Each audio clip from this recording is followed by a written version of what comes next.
Vamos a continuar ahí en Primera de Corintios, capítulo 1, versículos 25 al 31. Vamos a continuar con este repaso que estamos dando a Primera de Corintios. La palabra de Dios dice así: porque lo insensato de Dios es más sabio que los hombres, y lo débil de Dios es más fuerte que los hombres. Pues mirad, hermanos, vuestra vocación, que no sois muchos sabios según la carne, ni muchos poderosos, ni muchos nobles, sino que lo necio del mundo escogió Dios para avergonzar a los sabios, y lo débil del mundo escogió Dios para avergonzar a lo fuerte. Y lo vil del mundo y lo menospreciado escogió Dios, y lo que no es para deshacer lo que es, a fin de que nadie se jacte en su presencia. Mas por él estáis vosotros en Cristo Jesús, el cual nos ha sido hecho por Dios sabiduría, justificación, santificación y redención, para que, como está escrito, el que se gloría, gloríese en el Señor. Oremos. Padre, te damos infinitas gracias por tu palabra, Señor, que en esta mañana, al abrirla, al estudiarla, Señor, tú nos des un corazón sencillo, un corazón dispuesto, Señor, a obedecerte, dispuesto a cambiar, dispuesto a adecuar, Señor, nuestra vida a lo que dice tu palabra. En el nombre de Cristo Jesús, amén. Haciendo un repaso rápido, hermanos, habíamos visto que Pablo inmediatamente en Primera de Corintios, primer capítulo, empieza a corregir algunos asuntos de la iglesia. Pablo, a través de toda esta carta, va a corregir 7 pecados. Va a hablar acerca de 7 asuntos a la iglesia de Corintio. El primero es las divisiones. E inmediatamente Pablo le dice a la iglesia, allí empezando los primeros versículos, el problema es que hay divisiones ahí en la iglesia. Unos dicen: yo soy de Pablo, yo soy de Apolos, yo soy de Cefas. Y entonces Pablo empieza a corregir. Parece que entra como en un paréntesis, pero está hablando acerca del mismo contexto. Está en el mismo contexto acerca de las divisiones. Pablo está corrigiendo, y lo que vamos a ver ahora es que sigue corrigiendo acerca de las divisiones, que hay en la iglesia. En la predicación anterior, Pablo nos está diciendo que Dios ha enloquecido la sabiduría. El gran problema de la iglesia en Corinto es que había algunos hermanos, ¿verdad?, que se sentían muy sabios. Imagínense, ellos son herederos de una tradición filosófica de muchos siglos y de grandes filósofos, ¿verdad? Los filósofos griegos hasta la fecha. Es curioso que toda la filosofía a través de todos estos años la establecieron los griegos. El materialismo, todas las filosofías que podemos conocer la establecieron los griegos, ¿no? Entonces los griegos eran grandes filósofos, ¿verdad? Aristóteles, Sócrates, Platón, todos los científicos, no podemos dejar de mencionar. Y parece ser que los hermanos que estaban allí, que eran griegos, se sentían muy ufanos de esta tradición. Ellos eran herederos de todas estas filosofías, herederos de toda esta sabiduría. Me imagino, no es lo que dice la carta, pero me imagino que incluso hasta querían mezclar un poco la filosofía griega con el evangelio, ¿verdad? Por lo que les dice Pablo, ¿no? El evangelio es locura. Como que nuestros hermanos ahí en Corinto decían: oye, pero es que ese énfasis de Pablo en la cruz, en el evangelio, es tan poca cosa frente a la filosofía, ¿no?, de nuestros antepasados, frente a esa filosofía tan profunda, ¿sí? Entonces, pero por el otro lado estaban los judíos, ¿no? Ellos se sentían herederos, pues imagínense, ¿no?, herederos de toda la tradición judía, el pueblo escogido. Por eso Pablo les dice: los griegos buscan sabiduría y los judíos buscan señales. Como que esta parte se dividían judíos y griegos, ¿no? Los judíos buscaban señales. Tal vez por eso ellos decían: yo soy de Pablo, ¿no? Pablo haciendo señales de apóstol. prodigios y señales. Yo soy de Cefas, que también, yo soy de Apolos, porque dicen que la Biblia dice ahí en Hechos que Apolos era un hombre con una gran elocuencia, ¿no? Cosa que admiraban mucho los griegos. Y como que esta parte hacía las divisiones. Entonces, primero, el domingo pasado hablamos de cómo Dios ha trastornado la filosofía, la sabiduría y la filosofía. La sabiduría de este mundo, Dios la ha trastornado. ¿Ok? La filosofía de este mundo, Dios la ha enloquecido. También Pablo nos dijo que mediante la sabiduría no podíamos conocer a Dios. Lo que les estaba diciendo a los hermanos es, hermano griego o judío, como sea, mediante la sabiduría no vas a poder conocer a Dios. A Dios se le conoce mediante la locura de la predicación. Es una locura, hermanos, si se los dije. Imagínense, somos salvos porque un hombre allá en Judea, ¿verdad? Porque Dios se encarnó, el Dios de los cielos se encarnó allí en Judea, en una de las provincias más pobres y más alejadas del Imperio Romano, y allá murió en una cruz como un malhechor, fue sepultado y resucitó al tercer día. Hoy no nos parece, hermanos, porque incluso nuestra tradición católica lo acepta, pero en aquel tiempo, hoy sigue siendo una locura, hermanos. Hay quien dice que eso es una aberración, eso nunca ha sucedido. Pero es una locura, imagínense, eso es lo que nos acerca a Dios. Eso es lo que nos da la posibilidad de conocer a Dios. Pablo lo que le estaba diciendo es, mediante la sabiduría no pueden conocer a Dios. Así es que olvídense de la sabiduría. Qué bueno que tengas tu tradición, qué bueno, ¿verdad? Pero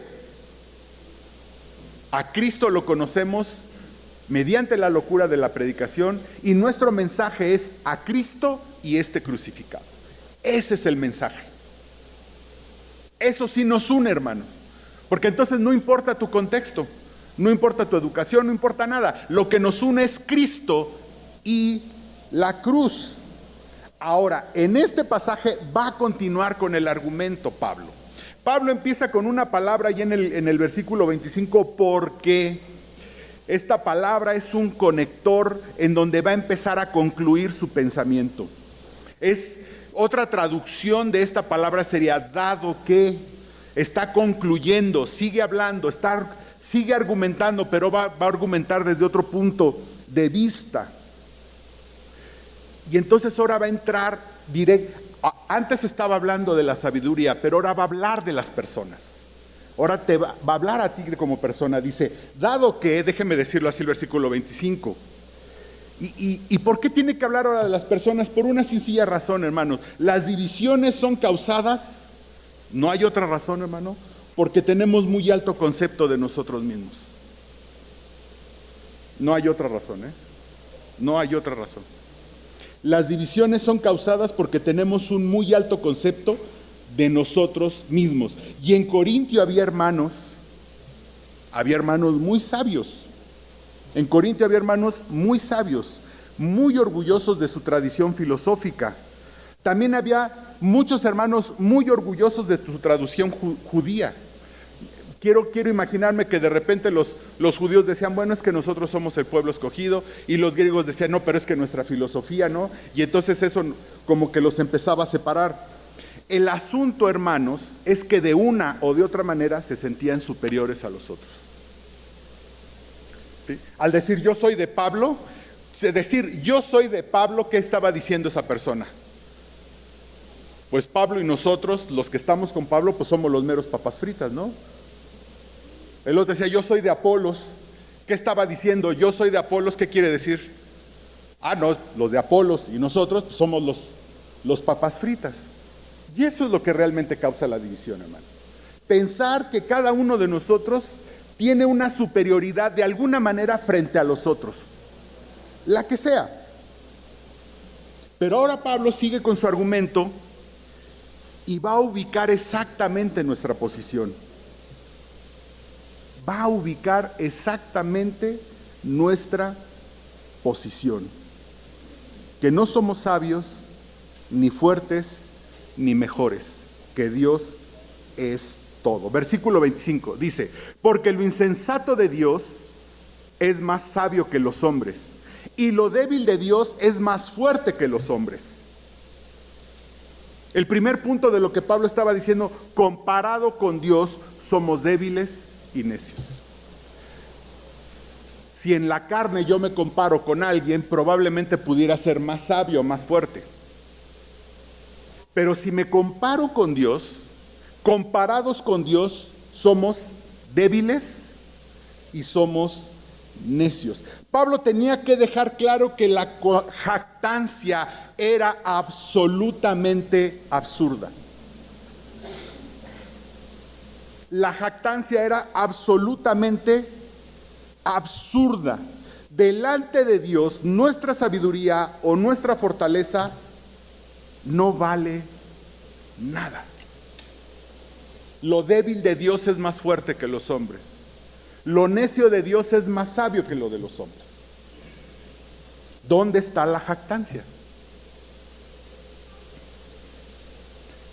Mediante la sabiduría no puedes conocer a Dios. O sea, mediante la sabiduría del mundo no puedes conocer a Dios. Por lo tanto, por mucha sabiduría que tengas, comparado con Dios es necedad. Pablo tiene que decirlo muy claro.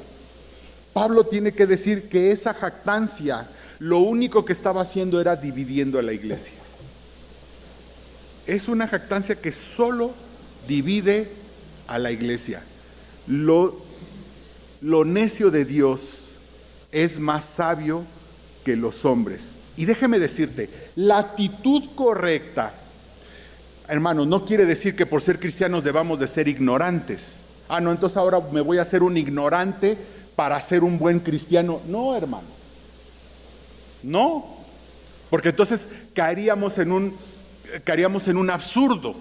Entonces algunos jóvenes me van a decir: no, entonces ya no estudio, ¿verdad? Ya no hago mi maestría, ya no hago un doctorado, porque entonces, ¿verdad? Esa sabiduría es un absurdo. No, hermano. Es un asunto actitudinal. Es un asunto de actitud. La actitud correcta es saber que por muy sabios que seamos, en realidad somos insensatos. Y por más fuertes o nobles que seamos, en realidad somos muy débiles. Yo puedo tener toda la sabiduría de este mundo, puedo tener todo el conocimiento, puedo ser un gran científico, puedo ser una persona con muchos títulos. Eso no es lo importante es cuál es mi actitud frente a todo eso que yo sé, frente a todo eso que he alcanzado en esta vida. Si yo creo que mi valor está en lo que yo sé, allí tenemos un problema. Si yo entiendo que no importa cuánto sepa yo, cuánto haya estudiado, cuánto haya logrado, finalmente soy un necio. Esa es la actitud correcta. ¿Comparado con quién? Comparado con Dios.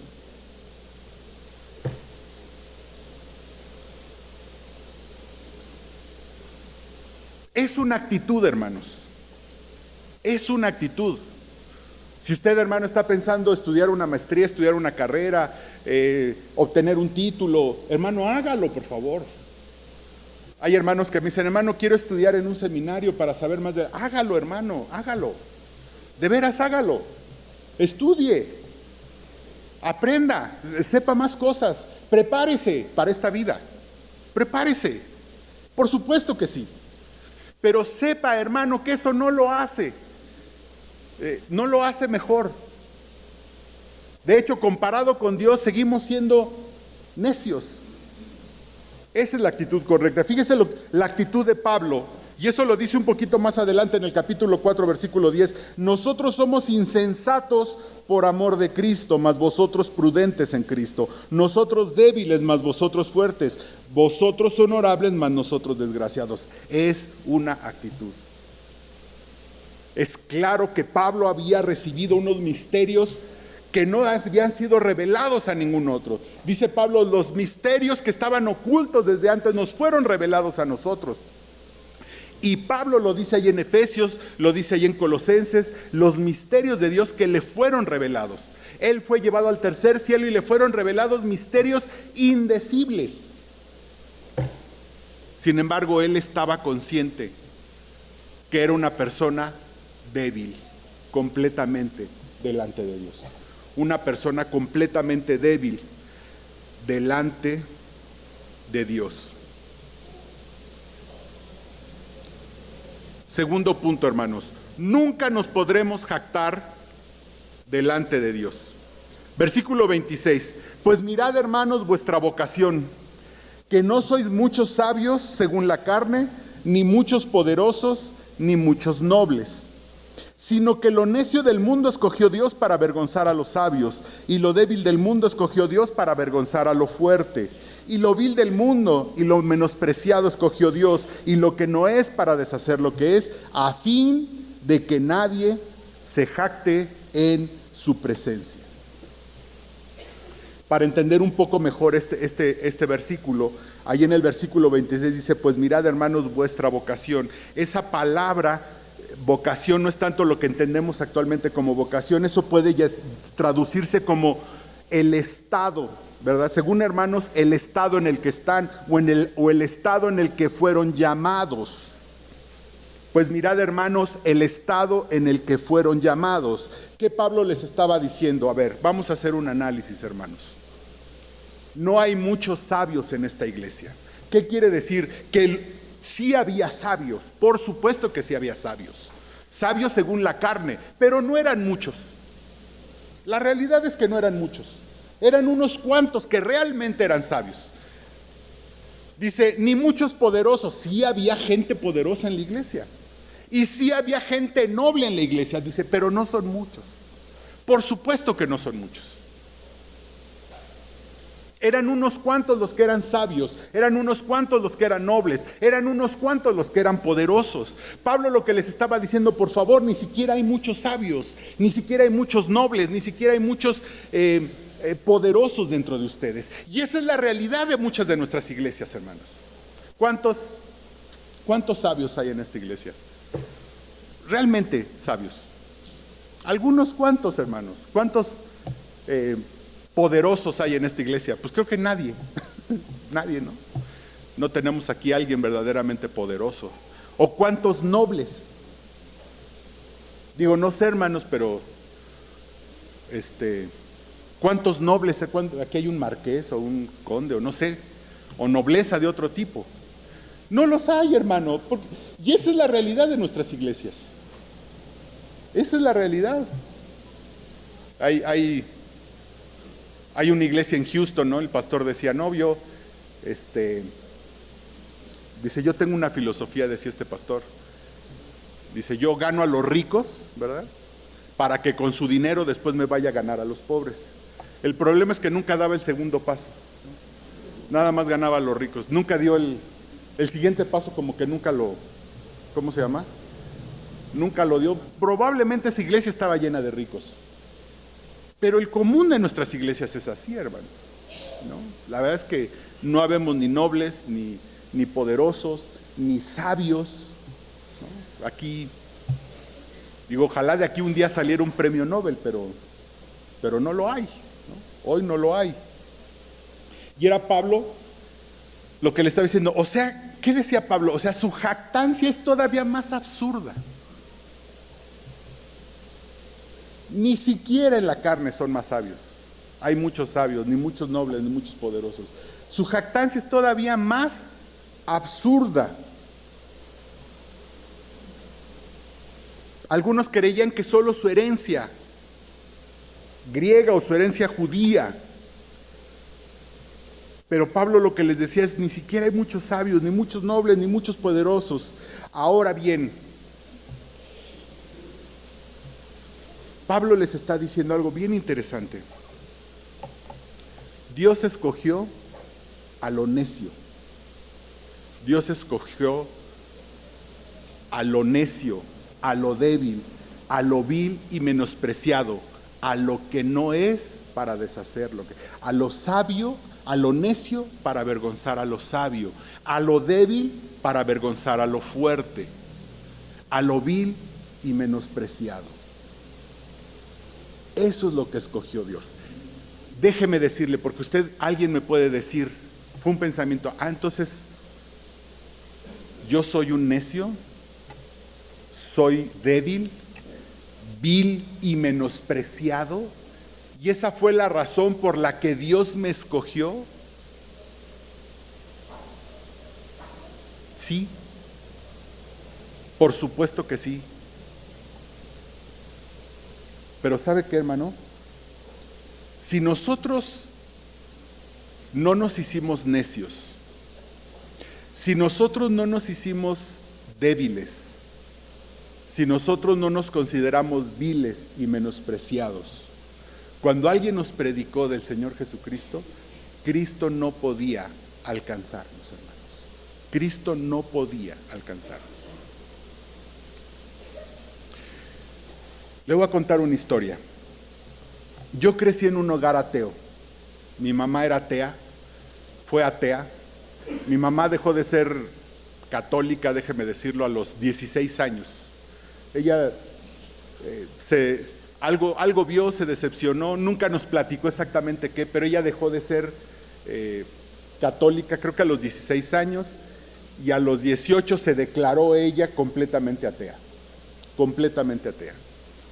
Cuando yo nací, mi abuela paterna y mi bisabuela eran católicas, apostólicas y románticas de hueso colorado. Y romanas, perdón.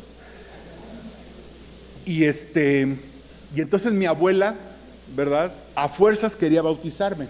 Además mi papá tenía un compadre a quien dijo, no, en cuanto nazca mi hijo lo vas a bautizar. Y mi mamá simplemente no quiso bautizarme, mi pobre abuela se decepcionó. Gracias a Dios ella después conoció el Evangelio. Pero yo crecí en un hogar, hermanos, ateo completamente, hasta los 10 años. Ateo, pero además mi mamá, siendo ella era química farmacéutica, además, no porque sea mamá, pero una mujer muy culta, leía mucho.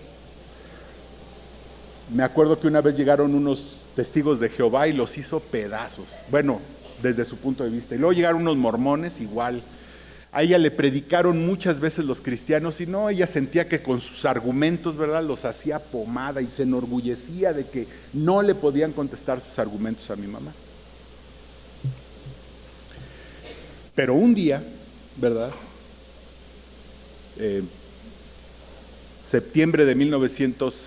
febrero de 1978, muere trágicamente un tío mío. Un tío fuerte, imagínense, él era agricultor, un hombre fuerte, y muere de manera muy trágica, repentino así. Y entonces mi mamá fue un golpe durísimo, durísimo. Yo por primera vez vi a mi mamá débil, déjenme decirlo.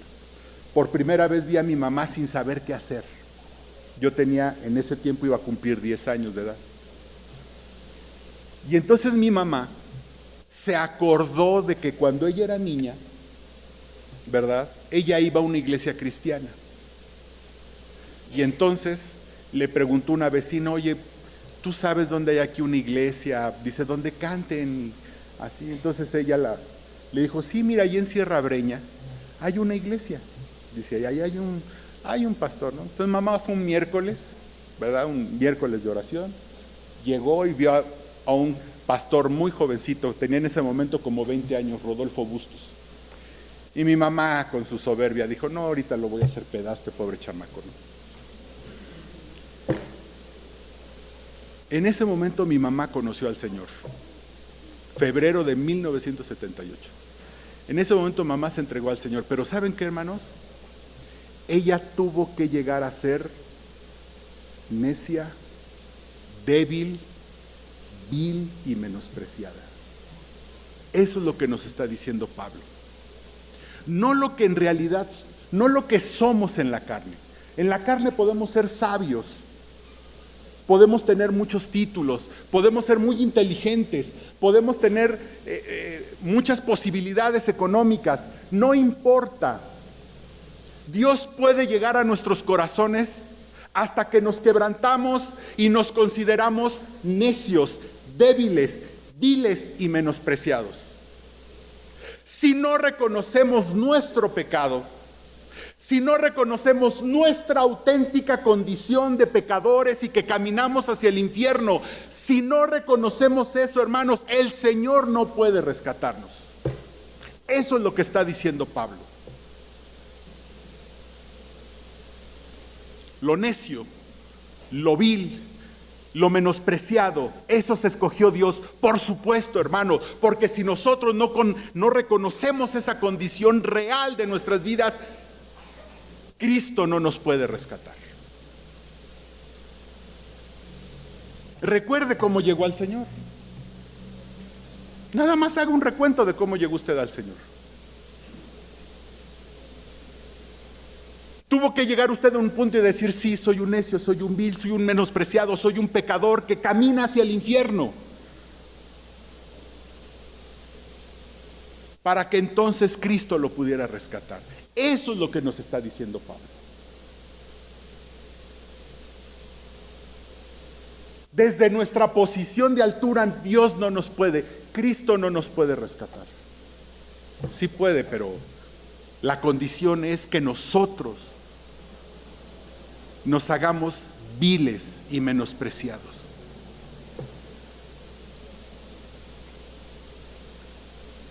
El gran problema es que a veces se nos olvida.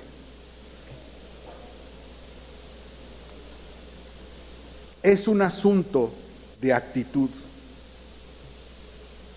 Cuando nosotros llegamos a Cristo, tuvimos que habernos considerado viles, necios, débiles, menospreciados.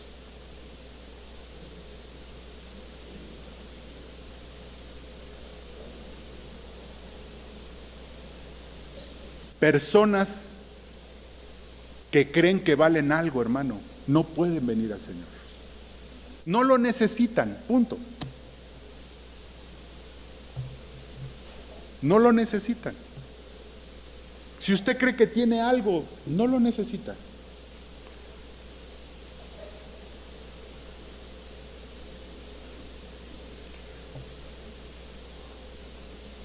Santiago 2:5 dice: hermanos míos amados, oíd, ¿no ha elegido Dios a los pobres de este mundo para que sean ricos en fe y herederos del reino que ha prometido a los que le aman?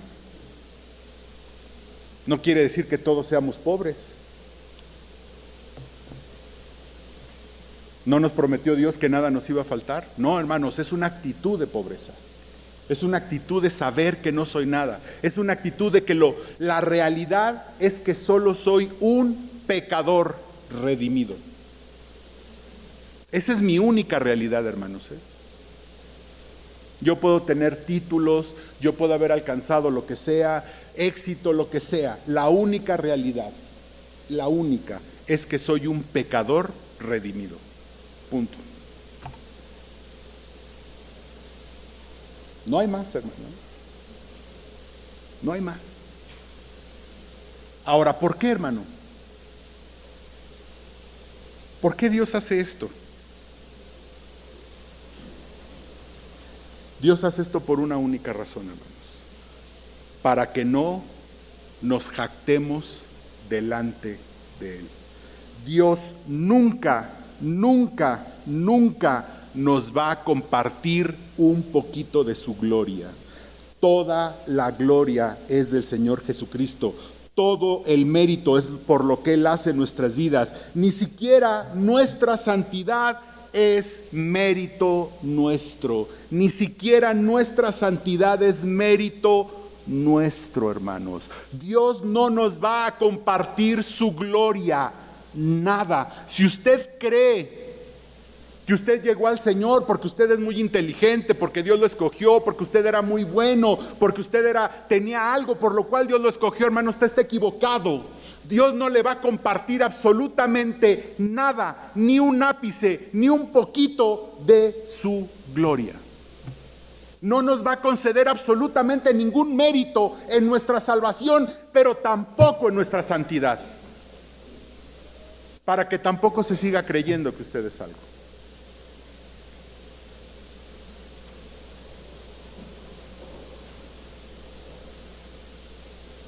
El día que nosotros sentimos que ya somos buenos, hermano, ¿está usted listo para que el Señor se lo lleve?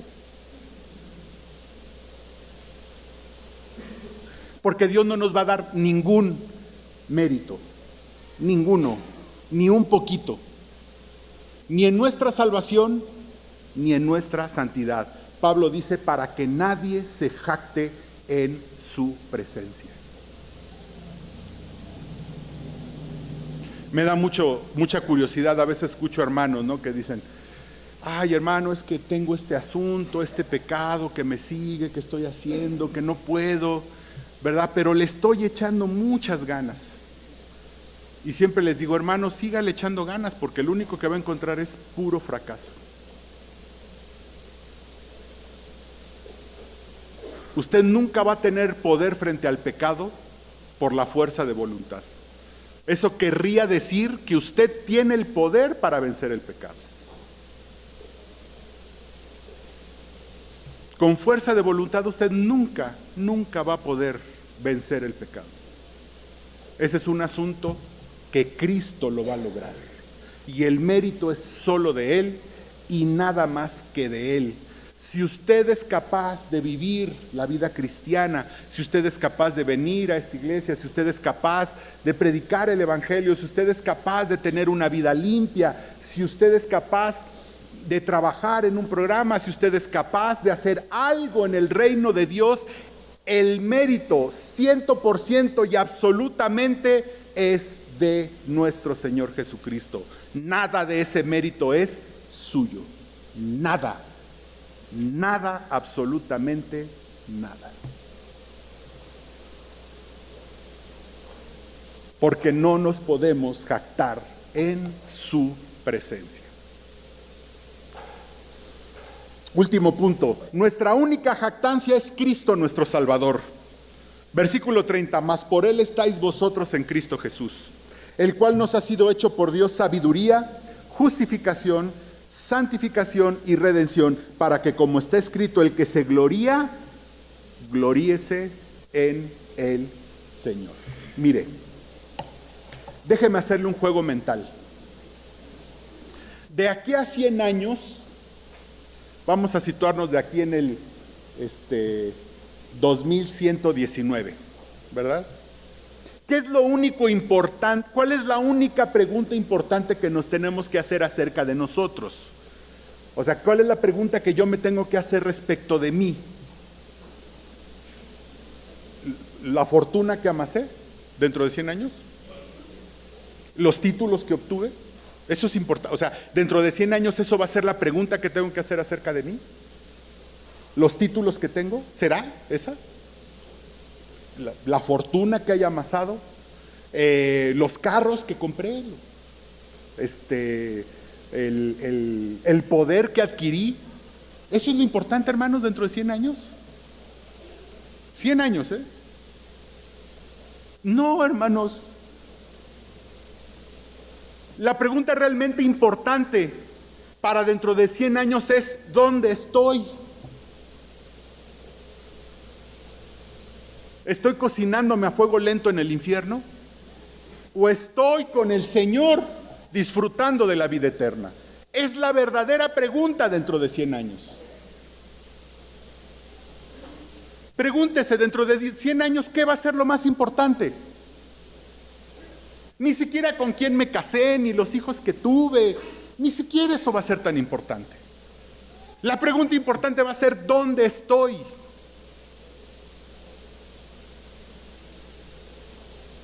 Esa es la pregunta importante. Y Pablo lo que está diciendo, fíjense, Pablo lo que está diciendo es: lo verdaderamente irrelevante es justificación, santificación, redención y sabiduría. Eso es lo verdaderamente importante. Lo único que tenemos, hermano, real en nuestras vidas es la salvación, que implica justificación, santificación y redención. Eso es lo auténticamente importante en nuestras vidas. Nada más es tan importante. Nuestra relación con el Señor, pero fíjense, no dice que nos da justificación, no dice que nos da santificación y no dice que nos da redención. Fíjense cómo no lo dice. Cristo es nuestra justificación. El ser humano necesitaba justificación. ¿Y qué hizo Dios? No le dio justificación. ¿Qué le dio al mundo? A Cristo. Cristo es nuestra justificación.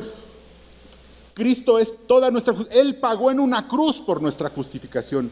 Por su sangre somos justificados de Él. Cristo es nuestra santidad. Dios no nos da santidad. Dios nos da a Cristo, quien es nuestra santidad. Nuestra santidad es solo por lo que Cristo hace en nuestras vidas. En nuestra santificación no tenemos absolutamente ningún mérito y Cristo es nuestra redención. En el día de Jesucristo seremos redimidos, rescatados de la ira de Dios sobre los que no se entregaron a Él. Entonces Cristo es nuestra justificación, Cristo es nuestra santificación, Cristo es nuestra redención y Cristo es nuestra sabiduría. Dios no nos da sabiduría, Dios nos da a Cristo, quien es nuestra sabiduría.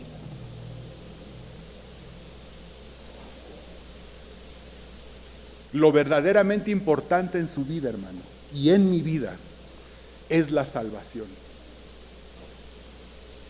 Es nuestra relación con el Señor. Es mi participación en el reino. Es lo que Dios quiere hacer conmigo. Eso es lo importante. Por eso dice Pablo, si en algo te quieres justificar, si en algo te quieres gloriar, que también se puede decir, si en algo te quieres jactar, gloriarse es jactarse, ufanarse, es una traducción del griego al español. Si en algo te quieres jactar y te quieres ufanar, en algo te quieres gloriar, dice, gloríese en el Señor. De Él sí te puedes jactar, de que Jesucristo es mi Señor. De que si algo soy, es porque Cristo está en mi vida, nada más. Me puedo jactar de que mi nombre está en el libro de la vida. ¿Por qué? Por la obra de Cristo en la cruz y en mi vida. Si de algo te quieres jactar, hermano, jáctate de esto.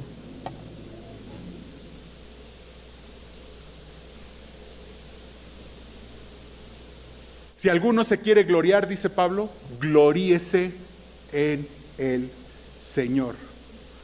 Esto es un pasaje del Antiguo Testamento, de Jeremías 9:24. Mas alabes en esto el que se hubiere de alabar, en entenderme y conocerme, que yo soy Jehová, que hago misericordia, juicio y justicia en la tierra, porque estas cosas quiero, dice Jehová.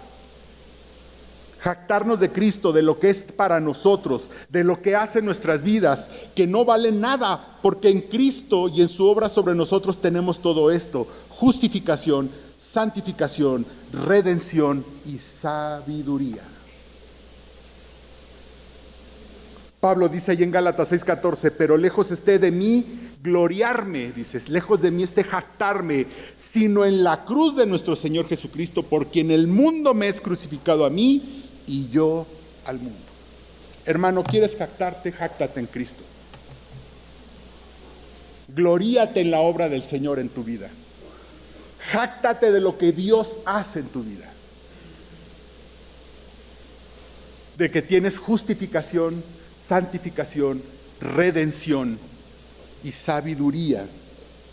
Si nosotros entendemos esto, estaremos conscientes de que no valemos nada, hermano.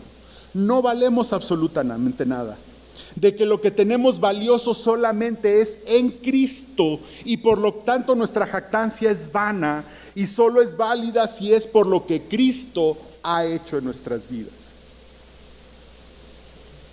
Esto nos llevará, hermanos, Pablo lo que les está diciendo, hermanos, mantengan la unidad de la que Pablo viene amonestando. No son nada, no son sabios, no hay muchos sabios. La realidad es que lo vil y menospreciado es lo que escogió Dios, y si tenemos esa actitud, es lo que Dios va a usar de nosotros. Así es que toda jactancia es mala, porque Cristo no nos va a dar, no nos va a compartir nada de su gloria. Y si en algo te vas a jactar, hermano, jáctate de lo que Dios, de lo que Cristo ha hecho en tu vida.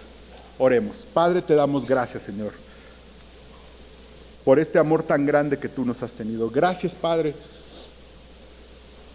porque en Cristo tenemos justificación, santificación, redención y sabiduría, Señor.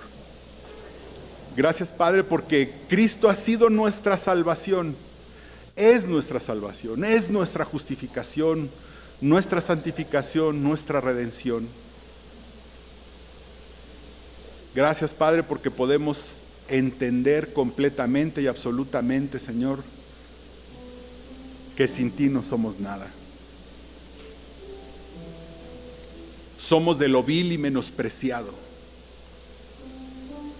Somos necios y débiles.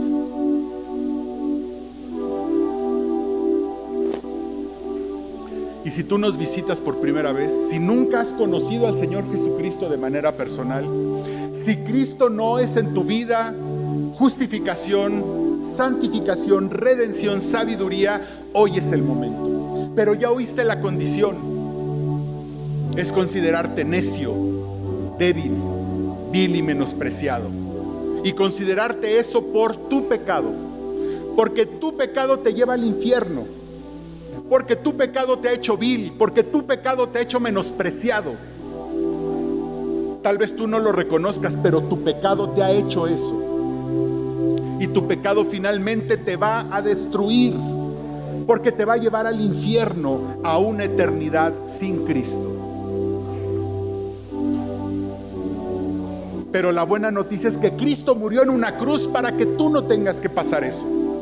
Cristo murió en una cruz para hacer en ti justificación. Cristo murió en una cruz para hacer por ti santificación y redención, para que alcances la salvación que solo es en Cristo Jesús, por la muerte, por su muerte en la cruz y por su resurrección.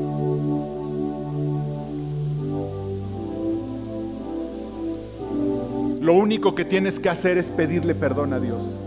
Decir: sí, Señor, soy de lo vil y menospreciado. Este pecado, mi pecado, me lleva al infierno y me ha hecho vil y menospreciado, débil, necio. Perdóname, Señor. Te pido perdón por este pecado.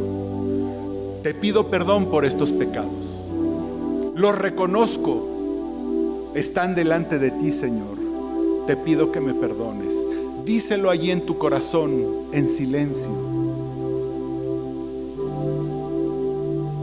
Y dice la palabra de Dios que si confesares con tu boca que Jesús es el Señor y creyeres en tu corazón que Dios le levantó de los muertos, serás salvo.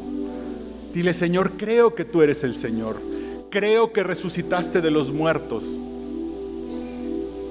Creo que eres el Dios del cielo encarnado que vino para salvarnos. Ahora ven a mi corazón. Te recibo como mi Señor y mi Salvador. Díselo allí en tu lugar. Invita al Señor Jesucristo a tu corazón. Entrégale tu vida en este momento. Y entonces Él será para ti justificación, santificación y redención.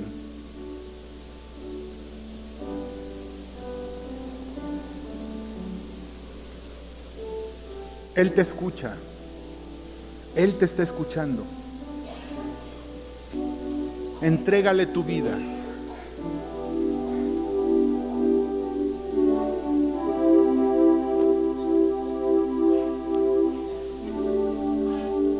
Si alguien hizo esta oración, quiero orar por ti. Levanta tu mano si hiciste esta oración. Levanta ahí en tu lugar tu mano para saber que tú recibiste hoy al Señor Jesucristo y orar por ti, pedir por ti.